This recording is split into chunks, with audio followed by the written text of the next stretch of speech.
Once upon a time, in the village of Kabila, where the earth was rich with stories and the skies always held secrets, there lived a woman named Mama Amina. She had been blessed with twin daughters, Amara and Nia. Amara was calm and kind-hearted, moving through the village with grace. She helped her mother at home, sang songs that made the birds pause in awe, and was loved by everyone. Her smile was like the morning sun, bright and full of warmth, miles. But Nia, her twin, was different. She was fiery and restless, with a burning desire for attention. She often looked at Amara with envy, especially when people praised her sister. Nia's heart was full of jealousy. And the villagers noticed. They whispered that twins born under the red moon were destined to fight for a single, shining destiny. Only one could rise to greatness. As the years passed, the sisters grew further apart. Amara was everything Nia was not: humble, peaceful, and adored. But Nia, always fighting for the spotlight, began to harbor dark thoughts. One day, a procession of royal soldiers entered the village, and with them Prince Tunde, a tall, handsome young man whose eyes sparkled with kindness and intelligence. He had come to Kabila seeking a wife, and when he saw Amara collecting water by the river, he was immediately drawn to her. He watched as Amara smiled shyly and gently helped the villagers. There was something about her that caught his heart, a calmness that made him feel at peace. "That is the one," he said softly to his guards. Back at the palace, he told his servants, "Find out who she is. I will marry her." The village buzzed with excitement. Amara, the village's humble daughter, chosen by the prince. People danced and sang, and Mama Amina was filled with joy. But Nia stood at the doorway of their hut, her face hard as stone, her heart boiling with jealousy. Why her? Nia thought. Why not me? Why does everyone love Amara? Dalan, why does she get everything? Quote, blank, underscore, blank. That night, as the moon hung high, Nia's anger grew uncontrollable. She went to Mama Amina, demanding to know why she couldn't marry the prince instead of Amara. "Mama," she pleaded, "I deserve to marry him. Why should Amara have all the attention? She will have everything. Please let me marry the prince." Mama Amina, surprised by her daughter's request, shook her head.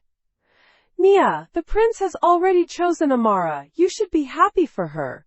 She is your twin, and she deserves this. You will find your own man, trust me."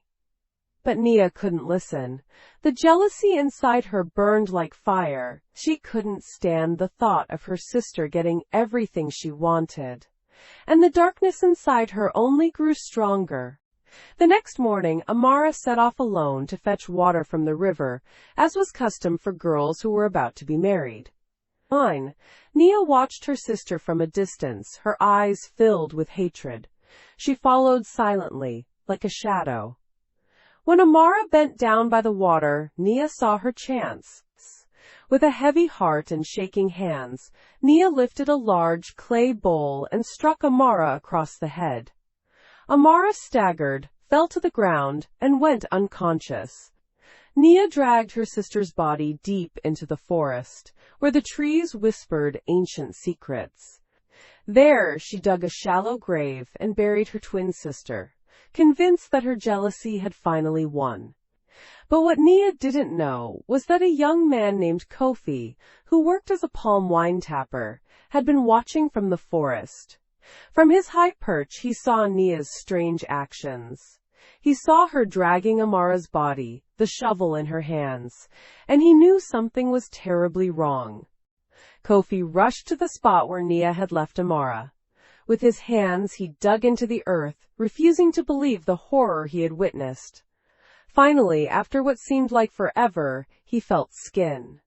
It was Amara, still alive but barely breathing. He carried her to Mama Kofi, an elder healer known for her deep knowledge of the spirits. Mama Kofi worked throughout the night, calling on the ancestors and using sacred herbs to restore Amara's life. The next morning, Amara opened her eyes. My sister, Nia, she whispered faintly. She wanted my life. She tried to steal my destiny. While Amara was recovering, Nia continued with her plan, pretending to be Amara. She dressed like her, spoke like her, and practiced her soft smile. When Nia returned to the village, everyone cheered. "Ah, Amara, the bride of the prince," they said. But Mama Amina, looking at her daughter, felt a sense of unease. She couldn't shake the feeling that something was wrong. Nia acted a little too shy, a little too perfect. Blank. Days passed, and Nia continued to fool the villagers. She even went as far as to prepare for her wedding with Prince Tunde. But Mama Amina's worry grew stronger. She knew in her heart that something was wrong. By the time the wedding day arrived, the village was filled with excitement. The drums, which normally echoed joyfully, suddenly stopped. An unsettling silence spread across Kabila. People looked around, unsure of what was happening. Then, out of the crowd, a figure appeared. "Ciara?" someone whispered. "Is it Amara?" Yes, there she was, alive. Amara stood at the village gates, glowing, her body and spirit restored by the ancestors. Her clothes shimmered in the sunlight, and the earth beneath her seemed to hum with energy. "Hey, blank. Nia, standing before the prince, turned pale. She felt a chill run down her spine, her knees buckled, and she fell to the ground. "Oh. What is this? How are you here?" Nia cried. I buried you! Amara walked slowly towards her, her eyes calm like the surface of a river at dawn. "You wanted my destiny, Nia. But you cannot steal what was meant for me," she said softly. "Destiny is never yours to take." The villagers gasped as Kofi stepped forward, his voice strong. "I saw everything. I saw Nia dragging her sister through the forest. I saw her bury Amara, thinking she had killed her. But the ancestors would not let her die. Men, blank. The truth was out. Nia's betrayal was uncovered. The elders condemned her for trying to kill her own sister, and the chief priest spoke in a voice full of thunder. "You have broken the sacred bond of twins, Nia. You have defiled the earth. For this you must be taken to the evil forest." As the guards dragged Nia away, she screamed for help, but no one would listen. She had lost everything, her sister, her honor, and her place in the village. Blank. Meanwhile, Prince Tunde, with deep respect for Amara, approached her. "I am grateful you survived, Amara. Will you still allow me the honor of marrying you?" Amara, with a smile full of peace, nodded. "Yes, Prince Tunde, but not with pride. I accept with humility, for I have walked through death and returned, and now I will walk with you into a new life." And so, Amara married Prince Tunde, and they ruled Kabila with wisdom and grace. Her story became a proverb, a reminder to all that jealousy and hatred will only lead to one's own downfall, and that destiny can never be stolen. It will always find its way. As for Nia, she wandered the evil forest, her heart filled with regret. And sometimes, when the wind blows through the trees, you can still hear her voice calling out, but no one answers.